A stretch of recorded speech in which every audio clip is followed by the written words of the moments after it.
या कुन्देन्दुतुषारहारधवला या शुभ्रवस्त्रावृता या वीणावरदण्डमण्डितकरा या श्वेतपद्मासना या ब्रह्माच्युतशङ्करप्रभृतिभिर्देवैः सदा वन्दिता सा मां पातु सरस्वती भगवती निःशेषजाड्यापहा।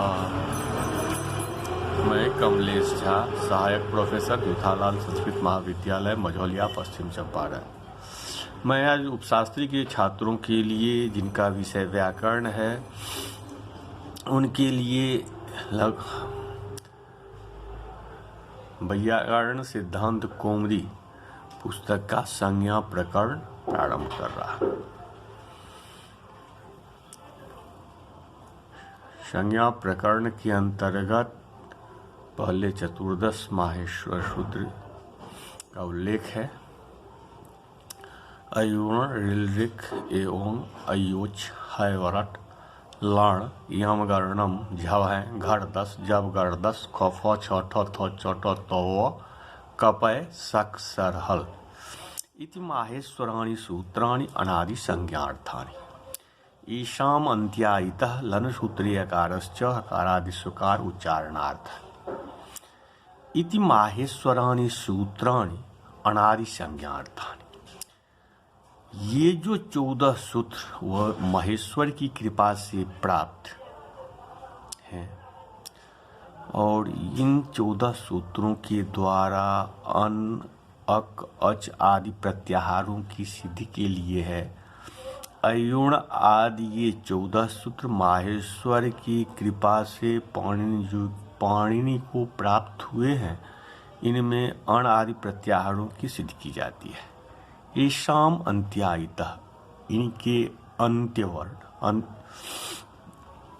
जो है सो इत संज्ञक, जैसे एवं कारणों उनकी इत संज्ञा हो जाती है। ऋ का क एवं का ङ अयोज का च इसी प्रकार से जानना चाहिए।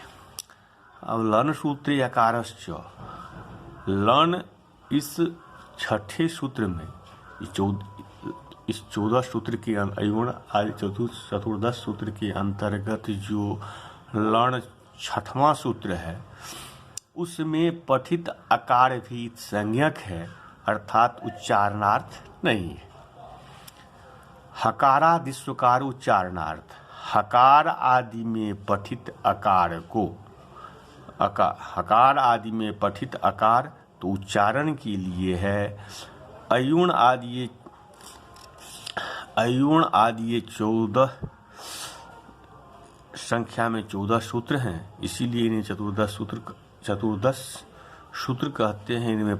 इनसे प्रत्याहार बनाए जाते हैं, अतः इन्हें प्रत्याहार सूत्र भी कहते हैं। भगवान शंकर के डमरू से निकले हुए ये 14 सूत्र पाणिनि को प्राप्त हुए, अतः इन्हें शिव सूत्र भी कहते हैं।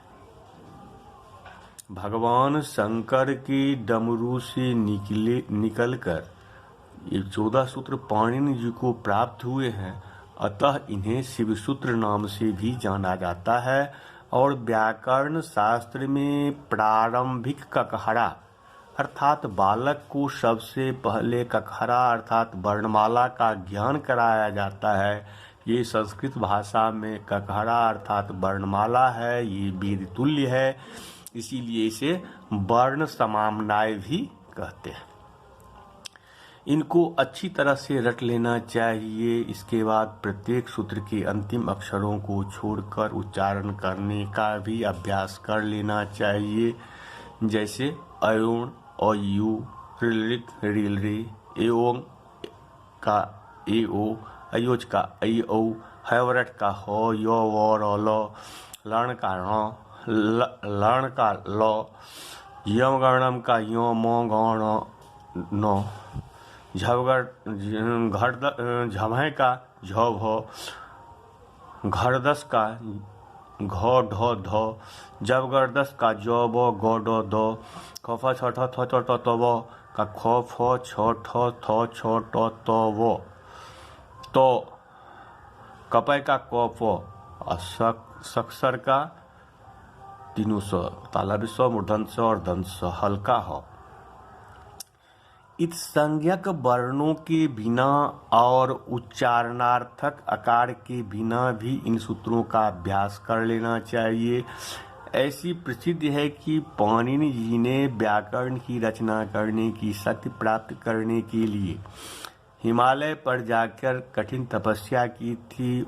उनकी कठोर तपस्या से प्रसन्न होकर भगवान शंकर ने उनकी तपस्या को पूर्ण करने के लिए उनके सामने प्रकट होकर नृत्य करने लगे। नृत्य करते समय भगवान शंकर के डमरू से ये 14 सूत्र निकले। पाणिनि जी ने इनको ग्रहण किया और भगवान शंकर का वरदान समझकर यहाँ से प्रारंभ करके लगभग 4000 सूत्रों वाली पाणिनि अष्टाध्यायी की रचना की। कहते हैं कि नृत्यावसाने नटराज राजो ननाद ढक्कांग नव पंचवारम उद्धर्तु काम सनकादि सिद्धा नेतत् विमर्शे शिव सूत्र जालम।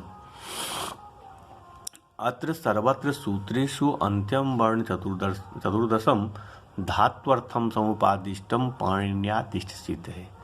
नृत्य के अंत में नटराज राज भगवान शंकर जी ने सनकादि ऋषियों साथ ही पाणिनि जी का उद्धार करने के लिए, मतलब उन्हें मनोवांछित फल प्रदान करने के लिए 14 बार डमरू बजाया, परंतु विमर्शे सत्य अर्थात विचार करने पर वह ढक्का निनाद सूत्रजाल के रूप में परिणत हो गया। पाणिनि आदि की इष्ट सिद्धि हेतु इन सभी 14 सूत्रों में अंत्य 14 वर्ण भी धातु मूलक शब्द शास्त्र की प्रवृत्ति के लिए भगवान माहेश्वर ने उपदेश किया। इन सूत्रों के वेद स्वरूप होने के साथ साथ ब्रह्मोपदेश रूप भी है, अतः इन सूत्रों के लिए समाम्नाय शब्द का प्रयोग किया गया है। अब उक्त पद्यों के अनुसार इन 14 सूत्रों में अंत्य 14 वर्ण भगवान महेश्वर ने स्वतः जोड़ा है, यह बात सिद्ध होती है। अतः अनुबंध रहित 14 सूत्र तो अनादि होने से श्रुति रूप है, वेद रूप है, परंतु अंत 14 वर्ण तो रसादि परंतु अंत 14 वर्ण तो सादि अर्थात कर्तृकृत भी है। इसीलिए भाष्यकार ने भी अनुबंध करणार्थश्च वर्णानाम उपदेशः कहा है। यहाँ अनुबंधकरण कहने से यह सिद्ध होता है कि अनुबंधकृत अर्थात निर्मित हैं और स्वाभाविक रूप से इनके कर्ता भी वही होंगे जो 14 सूत्रों के उपदेश करता हैं। इस प्रकार उक्त भाष्यांश से भी यह बात सिद्ध होती है कि इन 14 सूत्रों के अनुबंध पाणिनिकृत न होकर महेश्वर कृत हैं। 14 सूत्रों को साक्षात वेद स्वरूप मानने के कारण केवल वेद के लिए प्रयुक्त होने वाले समाम्नाय शब्द से अभिहित किया गया है, जैसा कि पाणिनि शिक्षा में कथित निम्न श्लोक से स्पष्ट होता है। येन अक्षर समाम्नाय मधिगम्य महेश्वरात् कृत्स्नं व्याकरणं प्रोक्तं तस्मै पाणिनये नमः। भगवान महेश्वर जी से वर्ण समाम्नाय रूप प्राप्त करके संपूर्ण व्याकरण की रचना जिन्होंने की, उन महामुनि पाणिनि जी को मैं नमन करता। इति माहेश्वराणि सूत्राणि अनादि संज्ञार्थानि में यह बताया गया है कि ये जो 14 सूत्र माहेश्वराणि अर्थात महेश्वर से प्राप्त हुए हैं। यहाँ महेश्वराद आगतानि विग्रह में माहेश्वर शब्द से तत् आगतः सूत्र के द्वारा अण प्रत्यय होने पर आदि वृद्धि और आकार लोप होकर माहेश्वर शब्द बना है। यहाँ महेश्वराद आगतानि विग्रह में महेश्वर शब्द से तत् आगतः सूत्र के द्वारा अन प्रत्यय होने पर आदि वृद्धि और अकार लोप होकर माहेश्वर शब्द बना है और उसके प्रथमा बहुवचन में माहेश्वराणि सिद्ध हुआ है। ये माहेश्वर सूत्र अण आदि प्रत्याहार की सिद्धि के लिए है, अर्थात इनसे अण आदि प्रत्याहार बनते हैं। प्रत्याहार सिद्धि आदिरंतेन संहिता आदि सूत्रों से की जाएगी। स्वर वर्णों को अच प्रत्याहार से और व्यंजन वर्णों को हल प्रत्याहार से बोध कराया गया है। प्रति जोड़ आ उपसर्ग पूर्वक ही धातु से प्रत्याहार का साधन प्रति जोड़ आ उपसर्ग पूर्वक ह्री धातु से घय प्रत्यय करके प्रत्याहार शब्द निष्पन्न होता है। प्रत्याजोड़ ह्री का अर्थ है समेटना, सिकोड़ना, संक्षेप में कथन करना।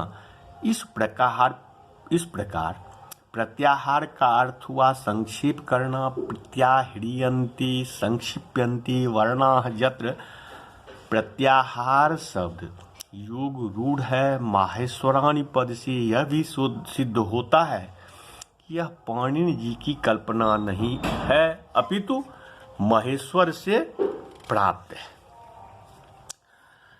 अब यहाँ कार्य विशेष के लिए उक्त सूत्रों में अंत्यवर्ण ण क जैसे अहंकार ण का क एवं का ङ अयोज का चौ आदि अनुबंधों को जोड़ा गया है। इत संज्ञकत्वम अनुबंधत्वम अर्थात इत संज्ञा योग्यत्वम अनुबंधत्वम अर्थात जो इत संज्ञक है अथवा इत संज्ञा के योग्य है उसे अनुबंध कहते हैं। वर्ण समाम्नाय के उक्त अनुबंधों की हलंत्यम सूत्र से इत संज्ञा होती है। इत संज्ञा का फल लोप होता है। अनुबंध के साथ कोई कार्य नहीं हुआ करता है, परंतु अनुबंध किसी कार्य की सूचना अवश्य देता है। उनका लोप हो जाने पर भी अनुबंध जन्य कार्य ही किया जाता है। अनुबंध जन्य कार्य ही किया जाता है। क्या करते हैं? येषाम अन्त्यायितः इन 14 सूत्रों के अंत में लगे हुए हल अक्षर किन्हीं विशेष प्रयोजन के लिए हैं। एतदर्थ इनकी विशेष संज्ञा की जाएगी। येषाम अन्त्यायितः इन 14 सूत्रों के अंत में लगे हुए ण क ङ च ट ण इन वर्णों की संज्ञा की जाती है। जो अंत में रहे उसे अंत्य कहते हैं। संज्ञान नाम को कहते हैं। इत नामक संज्ञा इनकी होगी, अर्थात ये इत नाम वाले कहलाते हैं। व्याकरण में संज्ञा शब्दक और संज्ञी का व्यवहार जगह जगह पर किया जाता है। नाम को संज्ञा और नाम वाले को संज्ञक या संज्ञी कहते हैं। नाम को संज्ञा और नाम वाले को संज्ञक या संज्ञी कहते हैं। जैसे आप में से किसी का नाम पुरुषोत्तम या राम हो तो यह शब्द राम शब्द या पुरुषोत्तम शब्द संज्ञा है और पुरुषोत्तम नाम वाला या राम नाम वाला शरीरधारी संज्ञक या संज्ञी है। अर्थात आप पुरुषोत्तम संज्ञक या पुरुषोत्तम संज्ञी है। इस प्रकार अंत्यवर्ण इत संज्ञक अर्थात इत संज्ञी है और इत संज्ञा है। इन 14 सूत्रों के अंत्य वर्णों की संज्ञा करने का फल भी प्रत्याहार बनना ही है, जिनकी प्रक्रिया आगे दिखाई जाएगी। अब है लण सूत्रे अकारश्च यद्यपि हैवर यवर्ण आदि में व्यंजन वर्ण के साथ उच्चारित अकाल केवल उन व्यंजन वर्णों के उच्चारण के लिए है, तथापि छठे सूत्र लण में लकार के बाद पठित अवर्ण उच्चारणार्थ नहीं है, अपितु इत संज्ञा के लिए है। उसकी संज्ञा करके आगे रौ प्रत्याहार की सिद्धि की जाती है कि आगे रौ प्रत्याहार की सिद्धि की जाएगी। अब हकारादिस्वकार उच्चारणार्थ वाक्य का अपवाद वाक्य है लन सूत्रे अकारश्च, लन सूत्रे छठे सूत्र लन में विद्यमान अकार अकार भी इत संज्ञा है। इस वाक्य में पूर्व वाक्य से इत की अनुवृत्ति करके पूर्ण अर्थ हो जाता है। र प्रत्याहार की प्रक्रिया भी आगे बताई जाएगी। र प्रत्याहार का उपयोग उरन रफरा सूत्र में किया गया है। अब है हकारादि सुकार उच्चारणार्थ। संस्कृत भाषा की वर्णमाला में जितने अक्षर हैं उनको दो भागों में बांटा गया है, एक स्वर और दूसरा व्यंजन। स्वर को अच और व्यंजन को हल कहते हैं। अ ई उ री ली ए ओ ऐ ओ ये स्वर हैं और क ख से लेकर ह छत्र ज्ञ तक के वर्ण व्यंजन वर्ण हैं। ये व्यंजन अर्थात हल अक्षर क ख ग घ ङ ऐसे न होकर क में हलंत लगा करके ख में हलंत लगा करके इस प्रकार से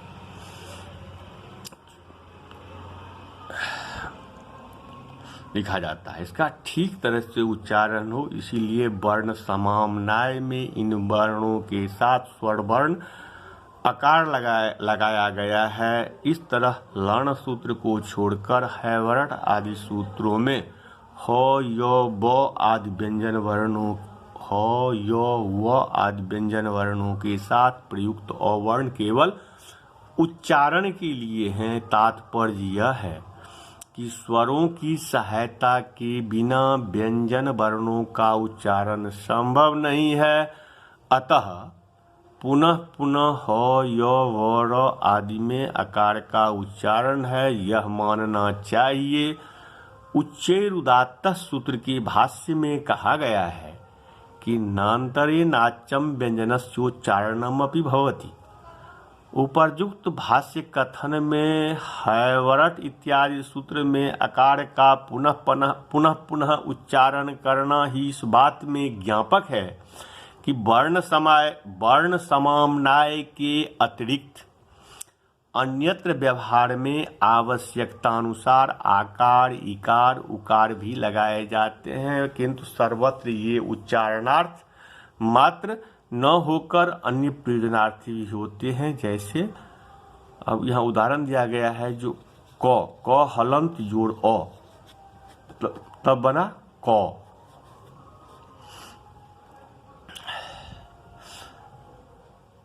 क ई की का की हम क का जो हम लोग ककहरा पढ़ते हैं, क आकार का, क जोड़ आ का, क जोड़ हर्ष ई की, क जोड़ दीर्घ ई की एवं क्रम समझना चाहिए।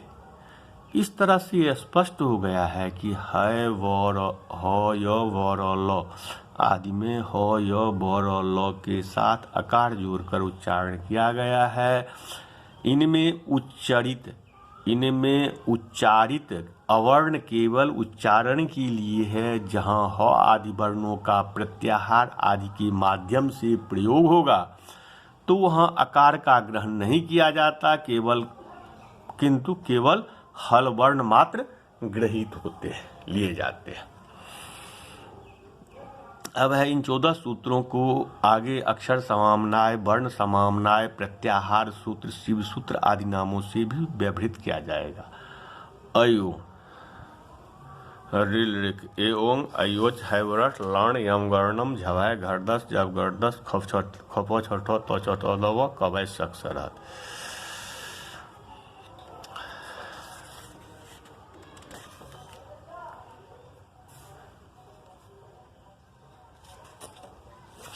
इन 14 सूत्रों में हर एक वर्ण का केवल एक बार ही पाठ हुआ है, परंतु हकार का हैवरट और हल इन 2 सूत्रों में पाठ है। इसका प्रयोजन यह है कि हैवरट सूत्र के हकार से अट अस इन अन हस अम प्रत्याहारों में हकार का ग्रहण हो सके, जिससे अर्हेण आदि प्रयोग में अटकुपांगुम व्यवाएपी से ऋणत्व आदि कार्य हो जाए।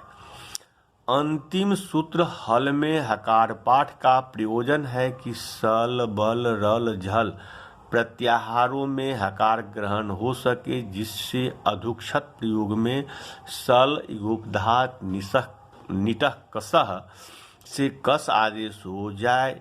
इसी प्रकार बल प्रत्याहार में ह वर्ण के गृहीत किए जाने से रुधि सुपी स्वपी आदि प्रयोगों में इट आगम हो।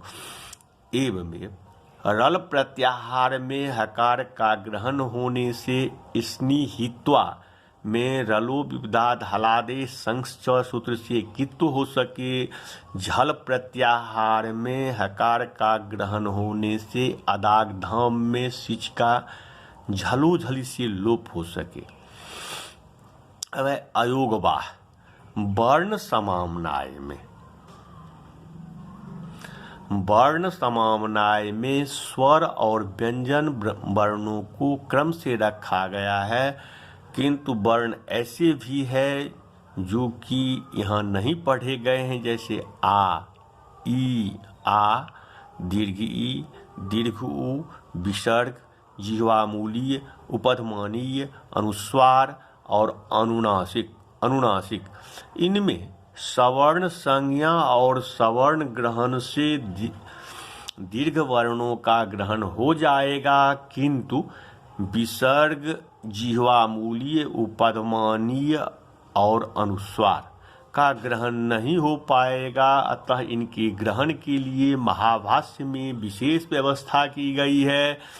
जो वर्ण समामनाय में अपना स्थान नहीं रखते, ऐसे विसर्जनीय, जिह्वामूलीय, उपधमानीय, अनुसार और यम को अयोगवाह कहकर इनका पाठ अट और स्वर प्रत्याहार में मान लिया गया है। अयोगवाहों का अट और स्वर में पाठ मानने के अनेक प्रयोजन हैं, जो आगे बतलाए जाएंगे। वर्ण समामनाय की शैली, इनकी वैज्ञानिकता, वर्णों का क्रम आदि विषयों में चिंतन किया जाए तो एक स्वतंत्र पुस्तक बनेगी। यहाँ पर हम इतना कहकर आगे बढ़ें, क्योंकि जैसे जैसे आगे की प्रक्रिया होगी इनकी वैज्ञानिकता का पता चलता जाएगा।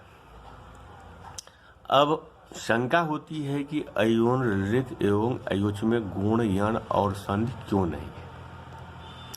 समाधान, इनकी स्पष्टतया बोध के लिए संधि नहीं की गई है, अन्यथा ओ ई में गुण होकर ए बन जाता और ए उ में अयादेश होकर अयुण सूत्र बन जाता। इससे संदेह होता कि वर्ण समामनाय के प्रथम सूत्र में कौन कौन से वर्ण हैं। यद्यपि व्याख्यान और आचार्य व्यवहार से ओ यू का बोध कर लिया जाता, तथापि संधि विच्छेद आदि गौरव होने के कारण स्पष्टतया प्रतिपत्ति के लिए आचार्य ने संधि नहीं की है। दूसरी बात कि ओ ई उ इत्यादि का चादिगण में पाठ होने से चादयो असत्व से प्रकृति संज्ञा होकर प्रकृत्याच नित्यम से प्रकृति भाव हो जाता है, अतः संधि नहीं है। तीसरी बात यह है कि छंदोवत सूत्राणि भवन्ति, अर्थात सूत्र छंद वेद के समान होते हैं और वेद में दृष्टानुविधि होती है। प्रत्याहार बोधक या वर्ण समामनाय सूत्रों में प्रायः संधि न करने की प्रथा देखी गई है।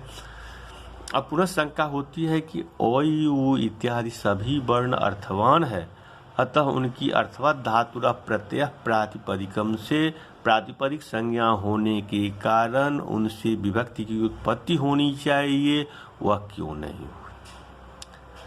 उसके समाधान में कहना है कि ये अयुण इत्यादि चतुर्दश सूत्र वेद के अनुकरण रूप हैं। अनुकार्य और अनुकरण में अभेद विवक्षा पक्ष में अनुकरण के द्वारा अनुकार्य की उपस्थित सादृश्य मूलक होती है, किंतु अर्थवत पद उसे माना जाता है जहाँ शक्ति और लक्षणा इन दोनों में से किसी एक वृत्ति द्वारा अर्थ विषयक बोधनकता हो। सादृश्य संबंध से उपस्थिति अनुकार्य का बोधक अनुकरण में तादृश वृत्ति का अभाव होने के कारण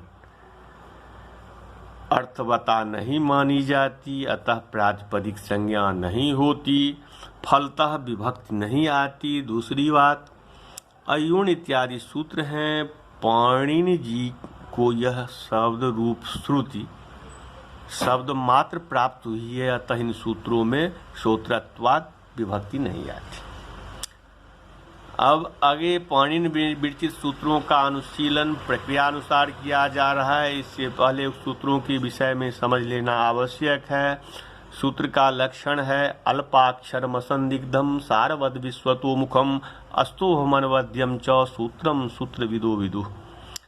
अल्प अक्षरों से अधिक अर्थ बताने की क्षमता, संदेह रहित विषय की प्रस्तुति, सारतम प्रक्रिया सरणी, बिना रुकावट के आवश्यक सभी जगहों पर प्रवृत्ति होने की क्षमता और दोषों का अभाव होना और अनिंदनीय रहना, ये सूत्रों के 6 लक्षण हैं। व्याकरण के सूत्रों को 6 श्रेणियों में बांटा गया है, अर्थात व्याकरण के सूत्र 6 प्रकार के होते हैं। संज्ञा च, परिभाषा च, विधि नियम एव च, अतिदेशो अधिकारश्च, षड्विधम सूत्र लक्षणम। संज्ञा सूत्र, परिभाषा सूत्र, विधि सूत्र, नियम सूत्र, अतिदेश सूत्र और अधिकार सूत्र। संज्ञा सूत्र वे सूत्र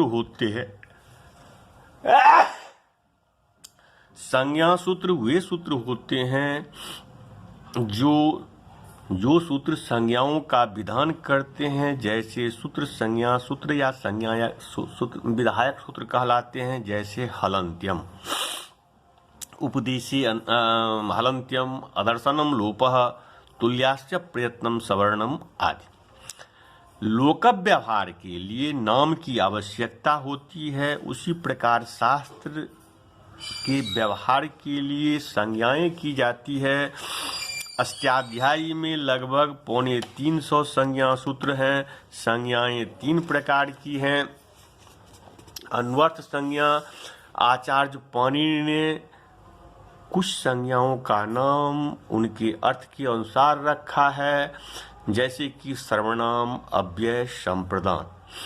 अब कृत्रिम संज्ञा, अष्टाध्यायी में कृत्रिम संज्ञाएं अधिक प्रयुक्त हुई है, यथा टी, घ, घू, भ आदि। परंपरागत संज्ञा, पाणिनि जी ने कुछ परंपरागत संज्ञाओं का प्रयोग किया है, जैसे प्रातिपदिक, आर्धधातुक, सार्वधातुक, अंग, पद, उत्तम, मध्यम, प्रथम आदि। इसके साथ ही आचार्य ने व्याकरण परंपरा के प्रति आदर भाव रखते हुए पूर्वाचार्यों की संज्ञाओं को ज्यों के त्यों ही स्वीकार कर लिए हैं, जैसे कि प्रथमा, द्वितीया आदि। अब दूसरा है परिभाषा। संज्ञा सूत्र के बाद परिभाषा सूत्र, जो अनियम होने पर नियम करता है। अनियमे नियमकारिणी परिभाषा, जो अनियम होने पर नियम करता है, ऐसे सूत्र परिभाषा सूत्र कहलाते हैं, जैसे स्थानेन्तरतम, यथा संख्यम अनुदेश समानाम, अनेकालसित सर्वस्य आदि। अथवा परितः सर्वतो भाष्यन्ति नियमाः यया सा परिभाषा। परितः सर्वतो भाष्यन्ति नियमा जया सा परिभाषा, अर्थात जिसके द्वारा नियमों को स्थिरता की जाए, नियमों को स्थिर की जाए, उसे परिभाषा कहते हैं। परिभाषा सूत्र को निर्णायक सूत्र भी कहते हैं। परिभाषा सूत्रों के साथ मिलकर परिभाषा सूत्र साक्षात लक्ष्य कारक नहीं होती, अर्थात स्वयं कोई कार्य नहीं करते हैं, अपितु विधि सूत्रों के साथ मिलकर व्यवस्था किया करते हैं। तात्पर्य यह है कि विधि सूत्र की प्रवृत्ति में संदेह उपस्थित होने पर परिभाषा सूत्र विधि सूत्र की लक्ष्य में प्रवृत्ति तथा अलक्ष्य में निवृत्ति किया करते हैं। सूत्रों के अतिरिक्त कुछ अनेकांता अनुबंधा असिद्धम बहिरंग मंतरंगे आदि परिभाषाएं भी पठित है और उनकी 3 कोटि बनाई गई है। जैसे लोक न्याय प्रसिद्ध परिभाषा। लोक न्याय प्रसिद्ध परिभाषाएं लोक व्यवहार पर आधारित होती है। जैसे सहचरिता सहचरितयो सहचरितस्यैव ग्रहणम असिद्धम बहिरंग मंतरंगे सन्निपात लक्षणों विधिर निमित्तम तद्विघातस्य, अर्थात उनका विवेचन यथास्थान किया जाएगा। वाचनिकी परिभाषा भाष्य एवं पूर्वाचार्य के वचन रूप में पठित परिभाषाएं वाचनिकी परिभाषाएं कहलाती है। ज्ञापक सिद्ध परिभाषा कुछ परिभाषाएं आचार्य की शैली अथवा उपदेश से ज्ञापित होती है, उन्हें ज्ञापक सिद्ध कहते हैं। ये सारी बातें आगे यथास्थान स्पष्ट हो जाएगी। अब विधि सूत्र, जो सूत्र यन लोप आगम गुण वृद्धि दीर्घ प्रत्यय आदेश आदि का विधान करते हैं, ऐसे सूत्र विधि के सूत्र कहलाते हैं। यह साक्षात लक्ष्य संस्कारक होते हैं, अतः इन्हें प्रधान सूत्र भी कहते हैं। जैसे इको जनच इचुआय वायाव आदि गुण वृद्धि रेच आदि। अब